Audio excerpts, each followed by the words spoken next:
করে নিলাম। একটা অন্য রেসিপি করব, জানি না কেমন হবে। ধনেপাতাটা উপর দিয়ে ছড়িয়ে দেবো। দেখো অনেকটা গাছেরই সব ধনেপাতা। এটা বেশি সবুজ লাগছে কেন, এটা ছোট ছোট। এটা একটু অনেকটা বড় বড় হয়ে গেছে, ডাঁটি ডাঁটি হয়ে গেছে। তা এটা একটু দিয়ে দেবো বাঁধাকপির উপরে। আর এই ধনেপাতা দিয়ে অন্য একটা জিনিস করব, সেটা তোমাদের সাথে শেয়ার করছি। দেখো, তরকারিতে আমার মুড়ি খেতে খুবই ভালো লাগে। আমি ভাত দিয়ে বাঁধাকপির তরকারি একদম খেতে পারি না, তাই আগে খাবো তারপরে রান্না করব। তা দেখো, আমি মুড়িও নিয়ে নিয়েছি, বাঁধাকপিও নিয়ে নিয়েছি। চলো খেয়ে দিয়ে রান্নাটা করা যাক। এলাম, তা যেটা করব সেটা এই লেচি কেটে রেখেছি, আর রুটি হয়ে গেছে অলরেডি। তা এইটা লাগবে চিজ, বাটার। চিজ না থাকলে বাটার, বাটার না থাকলে চিজ। আমার দুটোই আছে, দুটোই দেবো। আর এই যে এটা করে রেখেছি মাখাটা। তা বুঝতেই পারছো কি করব, এটা একটু বেলে নেবো।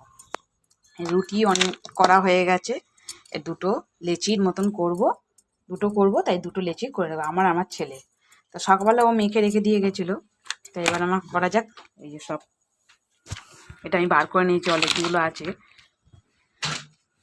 থাক, চলো করা যাক। এই যে বেলে নিয়েছি, ব্যাপারটা এবার তোমরা বুঝতে পেরে গেছো। তাই এইটাই দেবো পনির। এটা পনিরও দিতে পারো, পালং পনির করতে পারো, মানে যার যেটা ইচ্ছা সে সেটা দিয়ে করতে পারো। তা আমি বাঁধাকপি দিয়ে আর ধনেপাতা দিয়ে করছি। তা বলো কেমন হয়, দেখা যাক। জল দিলে ভালো আটকে যাবে। পাচ্ছ কী করছি? কারা কারা ঘরে বানিয়ে খেয়েছো বলো। আর আমি এই ফার্স্ট টাইম ঘরে করছি। চলো দেখা যাক কি হয়। দেখো আমি এরম করে করছি, তা কারা কিরমভাবে করেছে বলো ঘরে। তা ভালোই তো হচ্ছে মোটামুটি, কোনো অসুবিধে হচ্ছে না।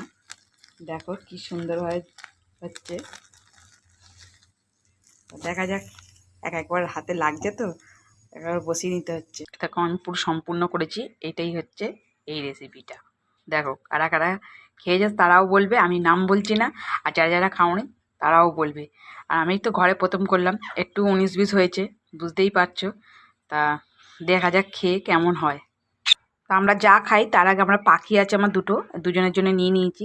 তা দুজনকে দেবো, খাবে বলে কেমন করছে দেখো। এই যে একজনকে দিয়ে দিয়েছি, আসলে গরম তো। এনে এই দেখো আমার হাত দিয়ে খাবে, তার মানে বুঝতে পারছো। এই দেখো আমি ধরে আছি, ও খাবে। এই তুই তোল।